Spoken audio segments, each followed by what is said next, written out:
My name is Leo. I'm 26, and I fix things. Houses, mostly. Sometimes just furniture. I work with my hands because they understand things my head doesn't always get.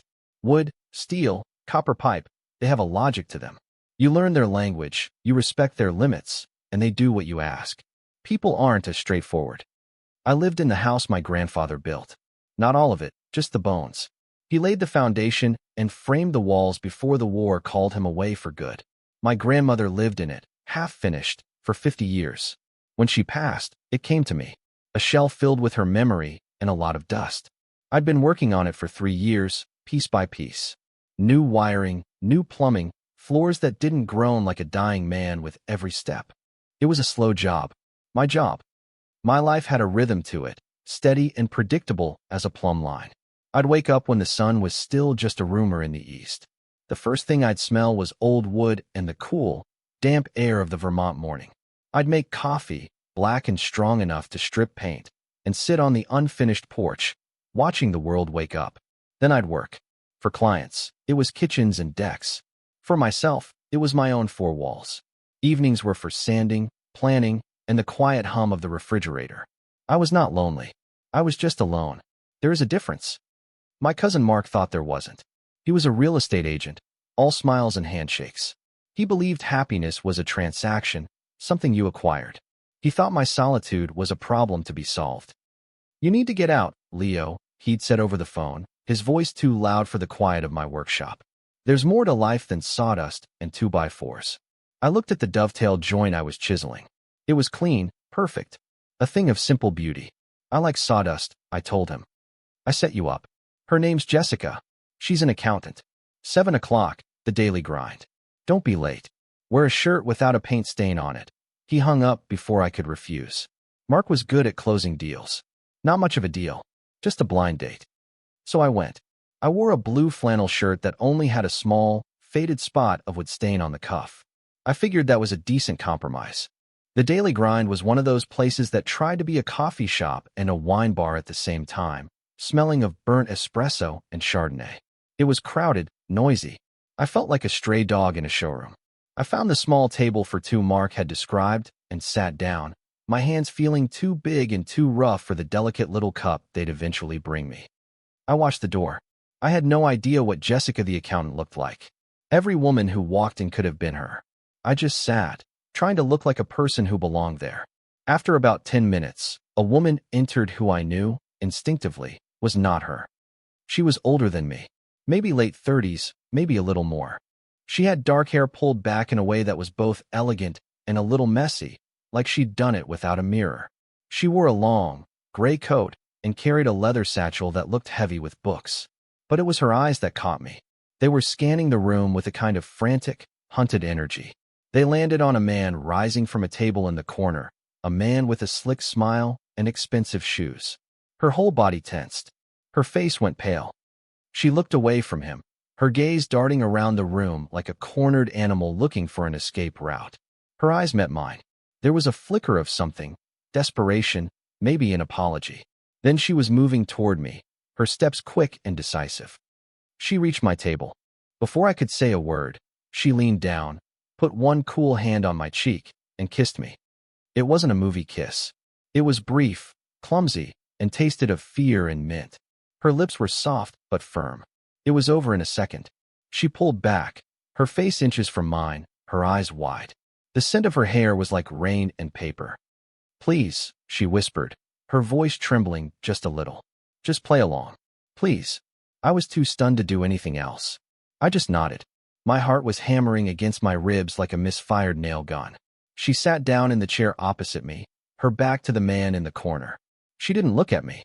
She picked up a sugar packet and started folding it into a tiny, intricate square. I glanced over her shoulder. The man with the slick smile was standing, watching our table. He looked confused, then annoyed. He ran a hand through his perfect hair, scowled, and then turned and walked out of the cafe. The bell on the door jingled his departure. The woman let out a long, shaky breath. The tension seemed to drain out of her shoulders, leaving her slumped in the chair. She stopped folding the sugar packet. "Thank you," she said, her voice quiet. She finally looked at me. Her eyes were the color of moss after a storm. I am so sorry. That was inexcusable. It's all right, I managed to say. My own voice sounded foreign. He's my ex-husband, she offered, as if that explained everything. Maybe it did.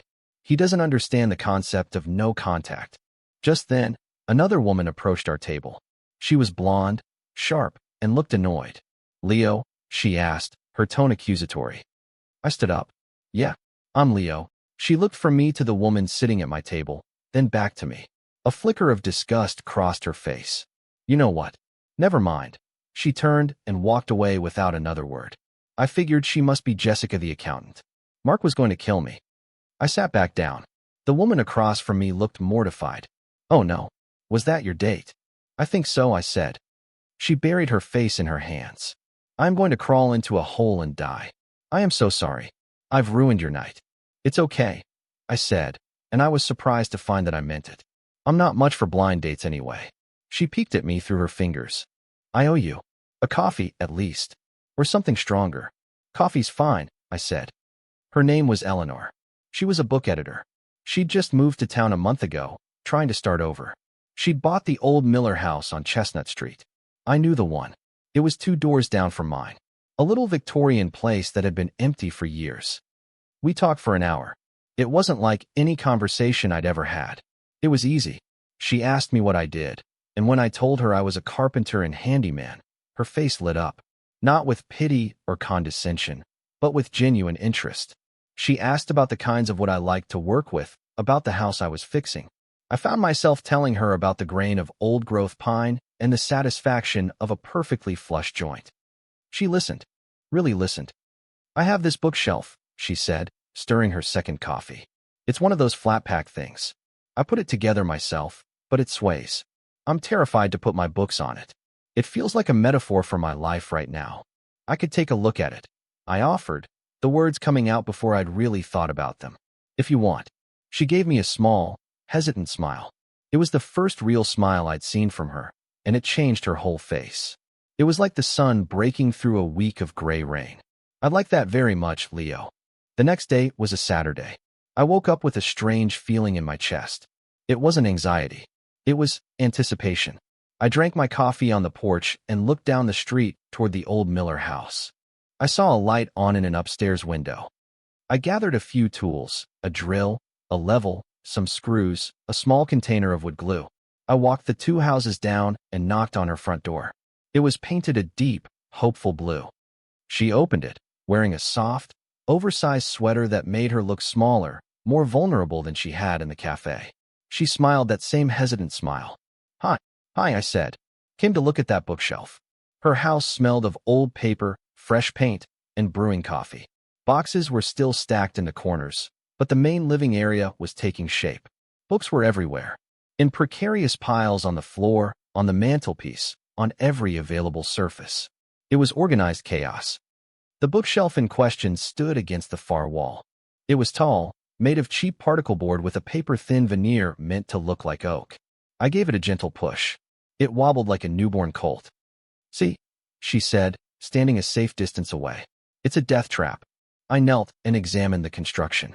The cam locks were loose. The back panel was just a flimsy piece of cardboard stapled on. It was designed to fail. They don't make these to last, I said. They make them to sell. Can it be saved? She asked. Everything can be saved, I said, more to myself than to her. It just needs to be convinced. She watched me as I worked. I didn't mind. Her presence was a quiet one. I disassembled the whole thing, piece by piece. I applied wood glue to every dowel and joint before resecuring it. I threw away the flimsy cardboard backing and told her I'd be right back. I went back to my workshop and found a thin sheet of 1/4-inch plywood. I cut it to size on my table saw, the blade whining its familiar song. The smell of fresh cut wood filled the air. I carried it back to her house.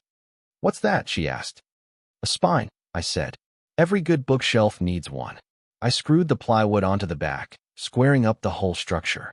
I drilled new pilot holes and added L brackets at the top, securing it firmly to the wall studs. When I was done, I gave it a push. It didn't move. It was solid. It was part of the house now. There, I said, wiping my hands on my jeans. You can load it up. She walked over and touched it, her fingers tracing the edge of the new plywood backing. She looked from the shelf to me, and her eyes were shining. "How much do I owe you?" "Nothing," I said. "Call it payment for the fake kiss and the ruined date." "No," she said firmly. "I don't accept that. Let me at least make you dinner." So I stayed. She cooked pasta with a simple tomato sauce that tasted like sunshine. We ate at her small kitchen table, surrounded by more boxes. We talked about books she loved and houses I'd worked on. It was easy.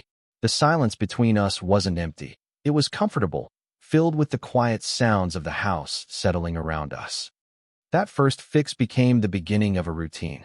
A few days later, she called. "My kitchen faucet is doing this little drip, drip, drip thing," she said. "It's like a form of tiny, constant torture." I came over after work with my toolbox. It was a simple fix, just a worn-out washer. It took me 10 minutes. She insisted I stay for a slice of the apple pie she'd baked. It was still warm. The crust was flaky, the apples tart. We ate it on her back steps, watching the fireflies start their nightly dance. Another week, it was a window in her study that wouldn't open. The old wood had swollen with the summer humidity. I brought a block plane and shaved a fraction of an inch off the sash. It slid open with a soft sigh of release. That night, she paid me in soup and grilled cheese sandwiches. I was spending more evenings at her house than at my own. I learned the specific creak of her third stare. I learned that she liked her tea with honey and that she hummed, a low, tuneless sound, when she was concentrating on her editing. She learned that I took my coffee black and that I had a quiet obsession with getting things perfectly level. We never talked about her ex-husband. We never talked about my lack of a social life. We talked about the weather, about the rose bushes in her yard that needed pruning, about the plot of the novel she was editing. We were building something, I realized. Not with wood and nails, but with these small acts, these quiet exchanges. We were building trust, one fixed faucet and one slice of pie at a time. My own house felt emptier when I went home. The silence was different now. It wasn't peaceful anymore. It was just quiet. I found myself looking for excuses to go over. I noticed a loose shingle on her roof from my porch one morning. I found a patch of peeling paint on her windowsill. Little imperfections. Little reasons to knock on her blue door. One Saturday afternoon, I was on a ladder, replacing that loose shingle, when a sleek, dark gray sedan pulled up to the curb in front of her house.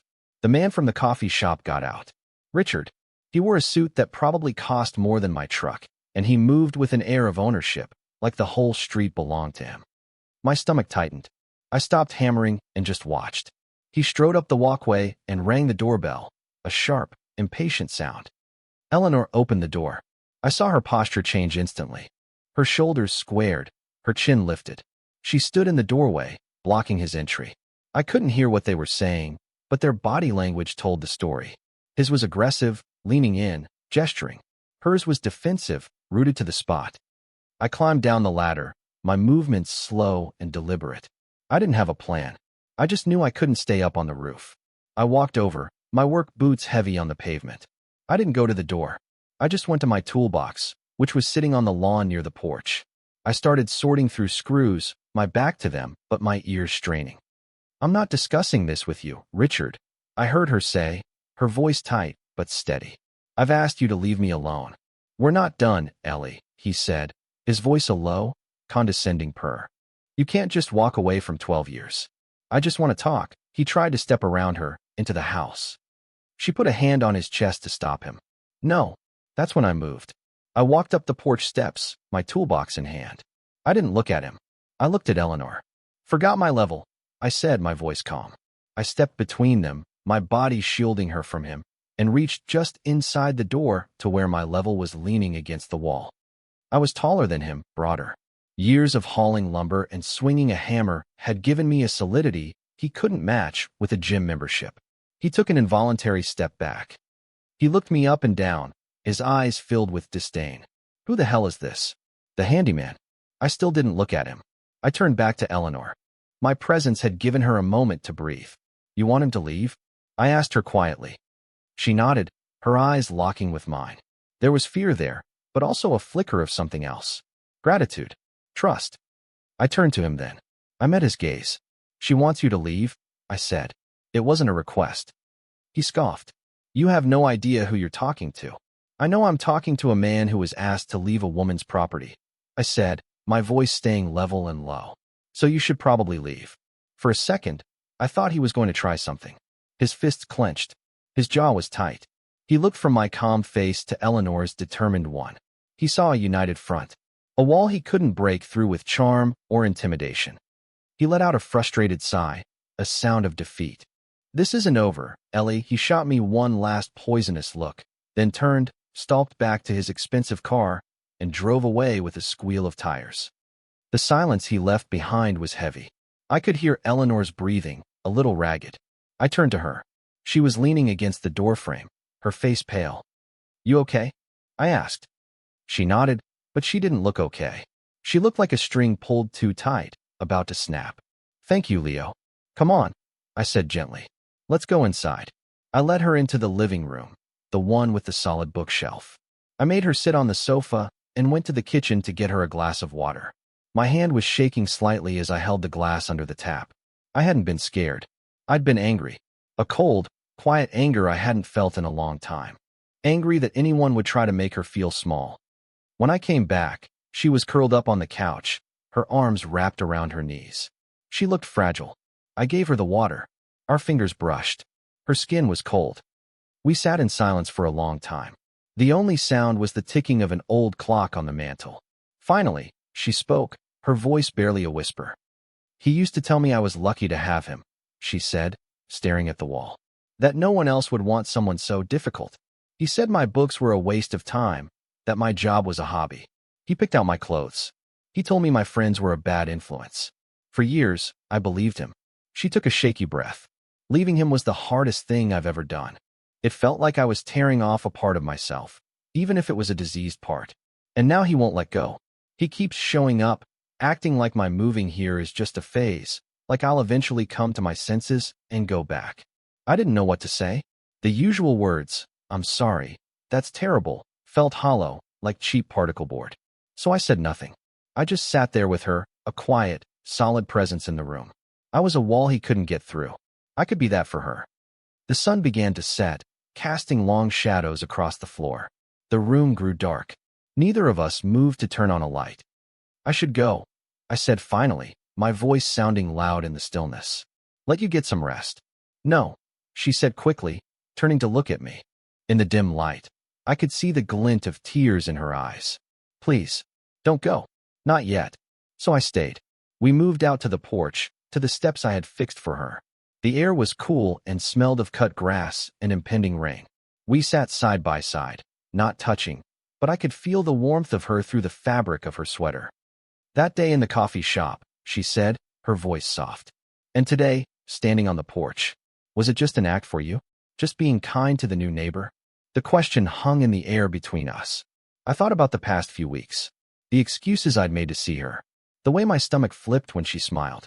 The feeling of rightness when I was in her house, fixing something small, making her life just a little bit easier. My careful, quiet world had been built around a routine of solitude. She had become a new routine, one that felt more necessary than the last. It wasn't just kindness. It hadn't been for a while. It was the first cut of a saw into a fresh piece of lumber, a clean, irreversible line. No, I said, my voice rough with an honesty I wasn't used to. It wasn't an act. She turned her head to look at me. The porch light cast a soft glow on her face. She had a small, sad smile on her lips. Good, she whispered. I had spent my life building things, reinforcing them, making them strong. But in that moment, I felt like the one who was being rebuilt. She was shoring up parts of me I didn't even know were weak. The loneliness I hadn't admitted to, the desire for a connection that went deeper than a well-made joint. I've liked you for a while, Eleanor, I admitted. The words felt huge and clumsy in my mouth, like trying to frame a house with only a hammer. She didn't say anything. She just reached out and took my hand. Her fingers were long and cool, and they laced through mine as if they were made to be there. My hand, calloused and rough from work, felt clumsy holding hers, but she didn't seem to mind. She held on tight. We stayed like that until the rain started, a soft patter on the roof overhead. We moved inside, and the comfortable domesticity that had been growing between us settled into something new, something more defined. I didn't go home that night. I slept on her couch, and in the morning, She made me coffee, and it felt less like being a guest and more like being home. Things changed after that. The pretense was gone. I didn't need a broken faucet to come over anymore. I'd come over just to be with her. We'd cook dinner together in her small kitchen, bumping elbows, moving in an easy dance. My toolbox found a permanent home in her garage, next to her gardening supplies. A few of my sweatshirts ended up in her closet. A stack of books she'd finished editing appeared on my bedside table. Our lives were starting to bleed into one another, blurring the edges. One evening, about a week after the confrontation with Richard, we were standing in her kitchen. She was washing dishes, and I was drying. The window over the sink looked out onto our adjacent backyards, separated by a leaning, dilapidated picket fence that was more gaps than wood. She finished the last plate and turned off the water, her hands dripping. She turned to me, and there was a look on her face I hadn't seen before, a kind of calm certainty. She stepped closer, stood on her toes, and kissed me. This kiss was nothing like the first one in the coffee shop. That one had been born of panic. This one was born of choice. It was slow and sure and deep. It tasted of soap and tea and home. It wasn't about avoiding something bad. It was about moving towards something good. It was the final, perfect-fitting piece. When she pulled away, she rested her forehead against mine. "Thank you," she whispered. "For what?" I asked. "For staying," she said. "For being quiet when I needed quiet, and for being a wall when I needed a wall. I'll always be a wall for you," I said. The next Saturday, I woke up early. I drank my coffee and looked out at that old fence. It was an eyesore. More than that, it was a barrier. It felt wrong now. I went to my shed and got my pry bar and a heavy mallet. I started at one end, near my house, and began pulling the old pickets off the rails. The wood was rotten, and it splintered easily. The nails screeched in protest as I pried them loose. After about an hour, Eleanor came out her back door, a mug of coffee in her hand. She stood on her steps and watched me. She had a small smile on her face. "What are you doing?" she called out. "Tearing down this fence," I said, yanking another board free. "It's ugly." I paused and looked at her. "And it makes it harder to bring you things." She laughed, a real, full laugh that made my chest feel warm. She came down the steps and walked across the grass to where I was working. She set her coffee mug on a post and picked up a pile of the broken pickets. "Well," she said, "I guess I should help then." We worked all morning, side by side, dismantling the old boundary. We piled the rotten wood to be hauled away. When we were done, the space between our houses was open. It wasn't my yard and her yard anymore. It was just a yard. Our yard. The seasons turned. Summer bled into a fiery autumn. We raked the leaves from the now shared yard into one big pile. Winter came, and I spent my evenings by the fireplace in her living room, reading books she recommended while she worked, her feet tucked under my leg. My own house sat quiet and cold, a project I'd lost interest in. My home was here now with her. When spring arrived, we tilled a patch of ground where the fence used to be and planted a garden. Tomatoes, cucumbers, zucchini. She chose the plants. I built the raised beds from cedar that smelled sweet and spicy in the sun. We worked the soil together, our hands covered in dirt. It felt like the most natural thing in the world. One warm evening in early summer, we were sitting on the porch swing I'd built for her birthday. It was made of oak, solid and smooth, and it moved with a gentle, rhythmic creak. The air was thick with the scent of honeysuckle and damp earth. She was leaning against my shoulder, a book open in her lap, though she hadn't turned a page in 10 minutes. My arm was around her, my hand resting on her shoulder. Her head fit perfectly in the space just below my chin. I could feel the soft whisper of her breath against my neck. This was it. This was the quiet I had always been looking for, but it wasn't empty anymore. It was full of her. "I have to go to New York for a few days next week," she said softly, breaking the comfortable silence. "A conference. Authors, agents. All that." "Okay," I said. The thought of the house being empty for a few days left a hollow ache in my chest. She shifted, turning to look up at me. Her moss-green eyes were serious. She traced a pattern on my shirt with her finger. "I'm not good at them," she said. "Not good at what?" I asked. "Goodbyes," she said, her voice barely a whisper. "Even little ones. They make me nervous." I looked at her, at this brilliant, strong, gentle woman who had crashed into my life and rearranged all the furniture. I thought of the wobbly bookshelf she'd called a metaphor for her life. I thought about the solid wall we had built together, the open space where a fence used to be. We hadn't just fixed her house. We had built a home. This wasn't a temporary arrangement. This was a foundation. Solid. Sure. I tightened my arm around her, pulling her closer. I kissed the top of her head, breathing in the scent of her hair. Then don't say one, I replied.